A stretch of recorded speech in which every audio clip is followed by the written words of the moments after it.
मी अनिल शिवाजी मुळीक, दर्याजवळगाव माजी सरपंच। आज या ठिकाणी करवीर तालुका पंचायत समिती या ठिकाणी रोजगार हमी योजनेअंतर्गत जी वडगावमध्ये कामं होत होती, गेल्या 2 वर्षापासून या कामांना मंजुरी दिल्या जात नव्हत्या आणि मंजूर कामांची मस्टर काढली जात नव्हती आणि मस्टर जर काढली तर त्या मस्टरांचं मजुरांचं पैसे मिळत नव्हतं। या निषेधार्थ आम्ही आज करवीर पंचायत समिती रोजगार हमीच्या कार्यालयावर मोर्चा काढला आणि आज त्या कार्यालयाला टाळं ठोकलं। गावातील शेतकरी, नागरिक या सर्वांनी येऊन या ठिकाणी आपल्या हक्काची मागणी केली।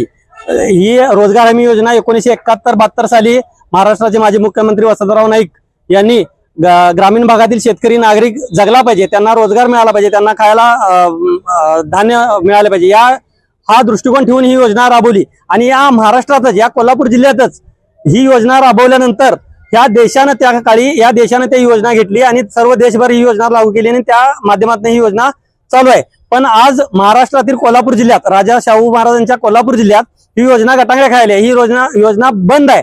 गेले वर्ष, 1.5 वर्ष आम्ही मंजूर कामांसाठी, पाणंद रस्त्यांसाठी, विहिरींसाठी, घरकुलाच्या मस्टरसाठी फेऱ्या मारत असतोय। प्रत्येक वेळी वेगवेगळी कारणं सांगितली जातात। आज काय सिस्टीम बंद आहे, उद्या काय निवडणूक लागल्या, निषेधार्थच आम्ही आज या पंचायत समितीच्या कार्यालयाला टाळं ठोकलं आणि त्यानंतर आम्हाला या प्रशासनानं 1 जुलैपासून या कामांना मंजुरी देण्यात येईल आणि मस्टर काढण्यात येईल असे एक लेखी आश्वासन दिल्यानंतर आम्ही थांबलो।